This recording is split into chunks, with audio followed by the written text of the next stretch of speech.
Last year, I talked about three of the most popular anime specials from Rankin Base: Rudolph the Red-Nosed Reindeer, Frosty the Snowman, and Santa Claus is Coming to Town. And with Christmas coming up, let's get ready to talk about some Christmassy stuff as I talk about another popular special from Rankin Base: The Year Without a Santa Claus. Ho ho ho ho! This is Big D's Entertainment Rankings and Reviews. Ho ho ho!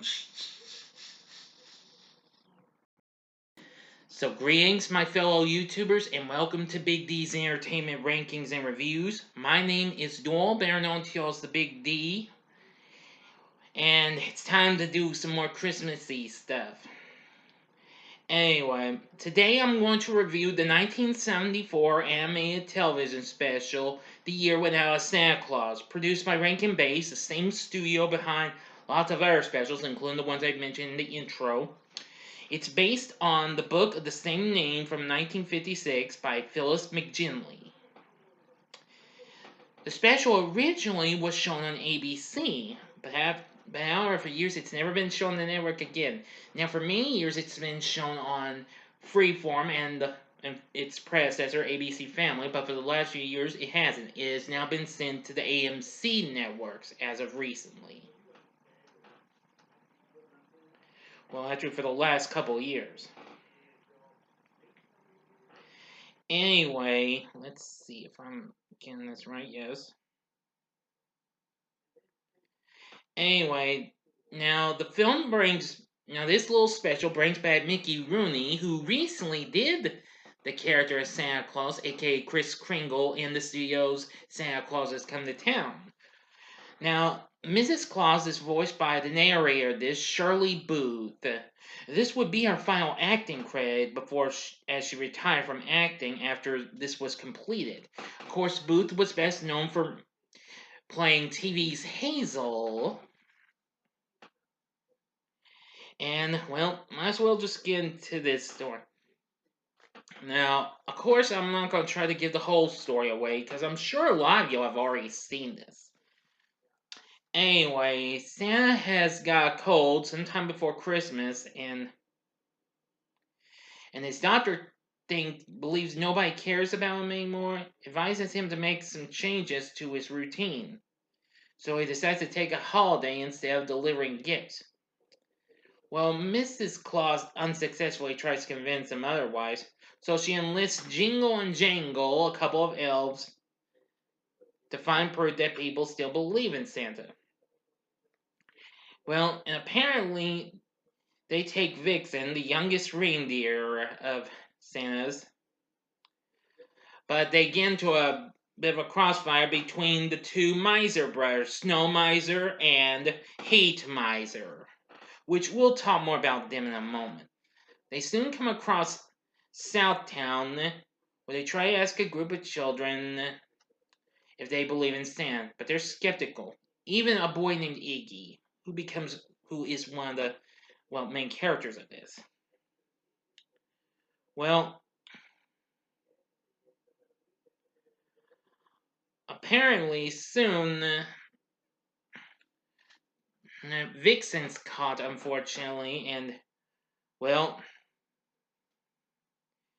they had to figure out what to do, and let's see. Trying to see here.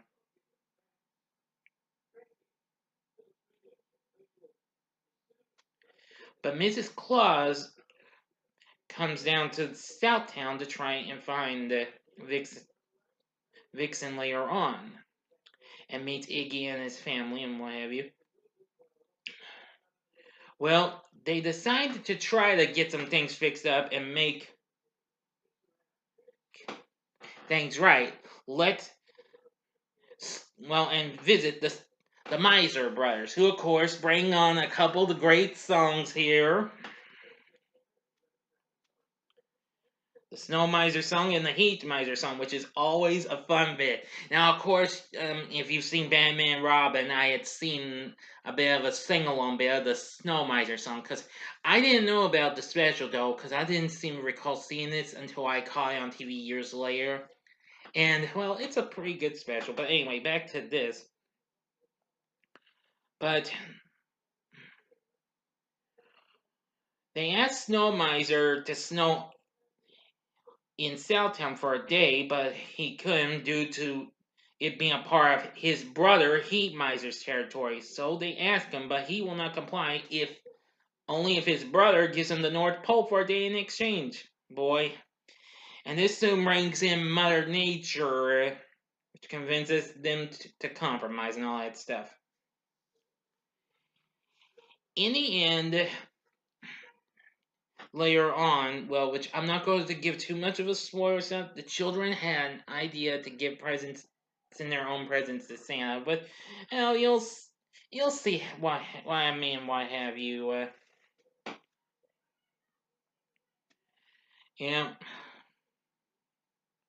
but I'm just gonna say that what you may have seen in this special, this may have been, truly have been a year without Santa Claus. But even so, I think this is a very good special and what have you. But anyway, like I said, I'm not going to give the rest of the special, especially the last bit of the ending. I just only gave a tiny bit, but that's it. That's all I'm going to tell you. Anyway, yeah, as of 2018, the AMC channels have been airing. They actually air us the special uncut, well, version, as a matter of fact. Well, in other words, I think it's a full, well, the special in its entirety, without butchering some parts out. Anyway, in 2006, there would be a live action remake, which unfortunately aired one time only on NBC, which it came on NBC, yes, but unfortunately, I lost my NBC affiliate just before this even came out, unfortunately, which forced me to miss it. I wanted to see it, but unfortunately, I soon found out that this film really got heavily dissed and what have you. It starred John Goodman as Santa, along with Michael McKean as Snow Miser and Harvey Fierstein as Heat Miser. It follows largely the same plot as its animated counterpart. Anyway, in about 2008, the now Freeform when it was ABC Family, along with Warner Bros. Animation, teamed up with Cup of Coffee Studios to produce A Miser Brothers Christmas, a direct sequel to this. Anyway, we had the different voices for Snow Miser and Mrs. Claus. Juan Chioran, if I pronounced that incorrectly, I apologize, does Snow Miser, and Catherine Disher does Mrs. Claus. Since, of course, Dick Shawn and Shirley Booth died. Yes, the voice of Snow Miser in this special is Dick Shawn, while Heat Miser is voiced by George S. Irving, who reprises his voice for that. Mickey Rooney returns as Santa as well. Because even though they were pretty old, though, because Rooney was 88 and Irving was 86. Yes. Anyway, I might talk about that special maybe another year perhaps, but because it's been a long time since I last saw that one, and it's pretty good. But I will revisit this maybe a time or two every year. But while I much liked Rudolph, Frosty, and Santa Claus is coming to town, but even so, the Year Without Santa Claus is pretty good. So would I recommend it? I'd say yes, give it a try if you haven't seen it. But anyway. Yeah, it's got a pretty good voice cast and what have you. And the story's pretty good too. So that's about it. That's about all I can tell you. So, what are your thoughts on the year without Santa Claus? Please tell me in the comments section below. If you like this, click the like button below, subscribe to my channel as well, and be a part of the Big D Nation. Now, I have a little bit of a special announcement. Now, my next review was to be Who Framed Roger Rabbit, but I am rescheduling it to tomorrow on Saturday due to a special spoiler-free review coming up later in the day. That's right, I'm going to be going to see The Croods: A New Age. So a spoiler-free review of that will be coming up. Okay, so don't worry. I will review Roger Rabbit tomorrow. Promise. Anyway, thank you very much for watching my review of A Year Without a Santa Claus. Okay, and if you like this, you can check out my reviews of the other 3 specials I was just telling you about. The upper left-hand corner is Rudolph. The upper right-hand corner is Frosty. Bottom left-hand corner is Santa Claus is Coming to Town. And the bottom right-hand corner is the button you can click to subscribe. If you like rankings and reviews on movies, TV, music, video games, etc., then I'm your guy. I expect some more Christmas reviews coming up in the next few days, going into next month, even though it'll be with Disney Flicks as well.